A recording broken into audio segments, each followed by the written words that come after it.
Hello friends, welcome to literary love. Channel को subscribe करें और बेल आइकन को प्रेस करें ताकि आप कोई भी वीडियो कभी मिस ना करें। साथ ही अब आप हमें फेसबुक पे भी फॉलो कर सकते हैं। फ्रेंड्स, आज की वीडियो में हम बात करेंगे फेमस पोएट जॉन मिल्टन की एक पोएम के बारे में जिसका नाम है ऑन शेक्सपियर। ये पोएम 1630 में लिखी गई थी। 16 लाइन की ये पोएम है और 1 स्टैंजा में लिखी गई है, यानी ये पोएम क्वाट्रेंस या कपलेट्स में बांटी नहीं गई है। पोएम में आइम्बिक पेंटामीटर का यूज़ हुआ है और साथ ही ये पोएम जो है वो राइमिंग कपलेट्स में लिखी गई है। फ्रेंड्स, ये पोएम एक एपिटैफ के फॉर्म में है, यानी ये एक स्मृति लेख की तरह है। और ये पोएम किसके बारे में है ये तो हम टाइटल से ही समझ सकते हैं, ऑन शेक्सपियर। लेकिन इस पोएम में केवल शेक्सपियर को ही ऑनर नहीं करते हैं जॉन मिल्टन, बल्कि जो उनकी लिटरेरी वर्क्स हैं, जो उनके पोएम्स हैं, प्लेज हैं, उनकी भी तारीफ़ करते हैं कि वो कितने ग्रेट थे। फ्रेंड्स, विलियम शेक्सपियर का जॉन मिल्टन की लाइफ पर एक बहुत ही गहरा असर रहा है। मिल्टन ये मानते थे कि शेक्सपियर ना केवल एक फेमस पोएट और प्लेराइट हैं, बल्कि उनकी वर्क्स में एक तरह की क्वालिटी है जो ऑडियंस को उनकी तरफ आकर्षित करती है। और इसी बात को मिल्टन यहाँ पर बताते हैं। मिल्टन चाहते हैं कि वो शेक्सपियर के लिए एक बड़े टूम बनाएं। टूम मतलब एक समाधि जहाँ उनकी डेड बॉडी को लिटाया जाए। लेकिन वो कंफ्यूज्ड हैं कि आखिर ऐसी कौन सी इमारत होगी, ऐसा कौन सा टूम्ब होगा जिस पर टाइम का कोई असर नहीं रहेगा, वो हमेशा के लिए वैसी ही रहेगी। और पोएम की एंड में पोएट डिसाइड करते हैं कि वो टूम्ब क्या होनी चाहिए। फ्रेंड्स, जॉन मिल्टन एक इंग्लिश पोएट और इंटेलेक्चुअल थे जो इंग्लिश, लैटिन, ग्रीक और इटालियन इन सभी भाषाओं में लिखा करते थे। उनकी बर्थ हुई थी 9 दिसंबर 1608 में और उनकी डेथ हुई थी 8 नवंबर 1674 में। उन्होंने कई नए वर्ड्स की खोज की है जो उन्होंने लैटिन और एंशिएंट ग्रीक लैंग्वेज से ली थी और उन्हें इंग्लिश लैंग्वेज में जोड़ा है। साथ ही उनकी फेमस वर्क्स में पैराडाइस लॉस्ट, एरियोपेजिटिका, लाइसिडस, पैराडाइस रीगेन्ड ये सभी शामिल हैं। तो चलिए फ्रेंड्स, अब पोएम पर आते हैं और इसे लाइन बाय लाइन रीड कर समझने की कोशिश करते हैं।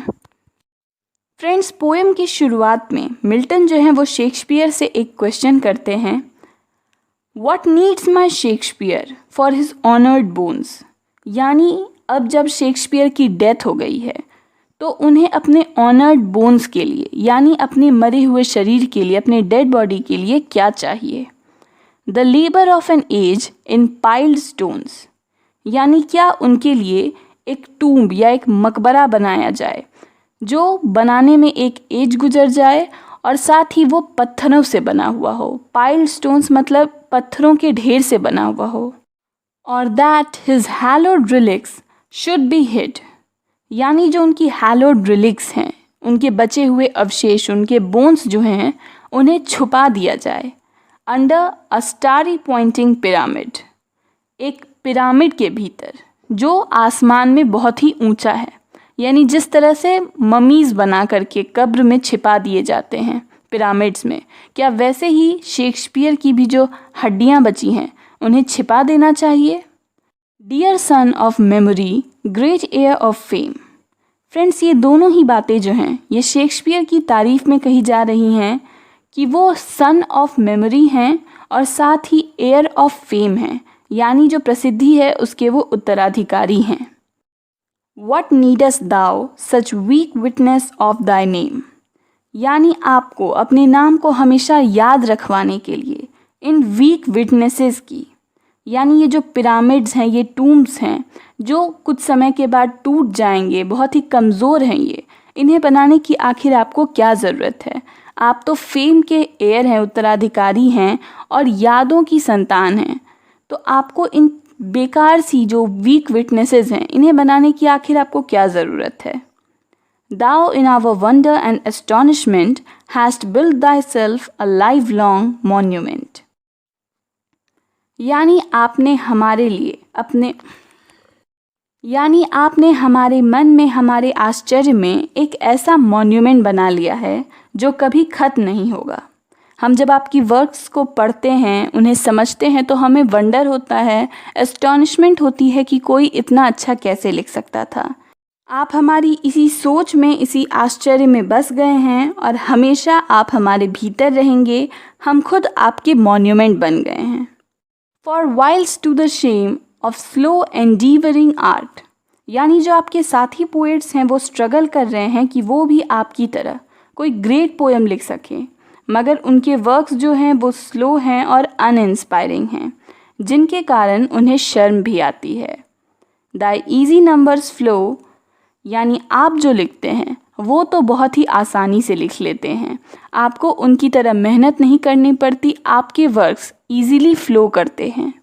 And that each heart hath from the leaves of thy unvalued book, और हर दिल यानी हर एक रीडर ने आपके ग्रेट वर्क्स में से कुछ लीव्स यानी कुछ पेजेस लिए हैं। Those delphic lines with deep impression took, यानी उन डेल्फिक लाइंस को अपने भीतर समा लिया जिन्होंने हम पर एक गहरा असर छोड़ा है। यानी पोइट यहाँ पर सिंपली ये कह रहे हैं कि शेक्सपियर के जो भी रीडर्स हैं उन्होंने अगर शेक्सपियर के किसी वर्क को पढ़ा है तो कोई ना कोई जो लाइन है जो उन्हें पसंद आती है वो उनके मन में बस जाएगी, उनके मन पर एक इम्प्रेशन छोड़ेगी और वो इसे कभी भूल नहीं पाएंगे।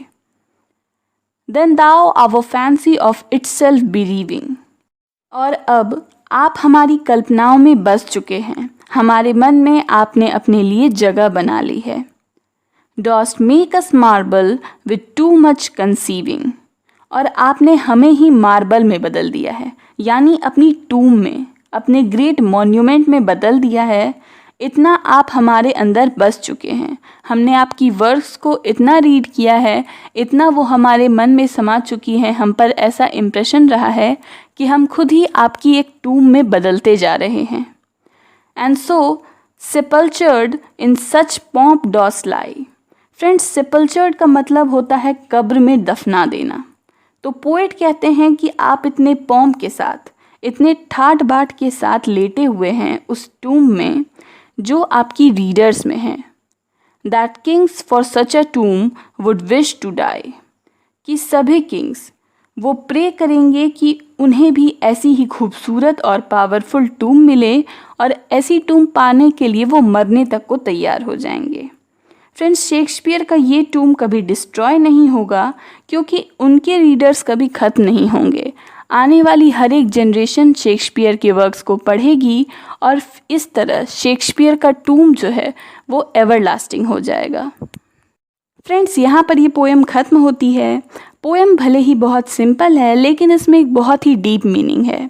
मिल्टन को इस बात की चिंता है कि कहीं समय के साथ शेक्सपियर का असर ख़त्म ना हो जाए, लेकिन साथ ही उन्हें ये विश्वास भी है कि जो शेक्सपियर के रीडर्स हैं वो ऐसा कभी नहीं होने देंगे। शेक्सपियर हमेशा ज़िंदा रहेंगे, उनके वर्क्स हमेशा ज़िंदा रहेंगे क्योंकि उनके रीडर्स उन्हें पढ़ते रहेंगे। तो फ्रेंड्स, ये थी जॉन मिल्टन की पोएम ऑन शेक्सपियर।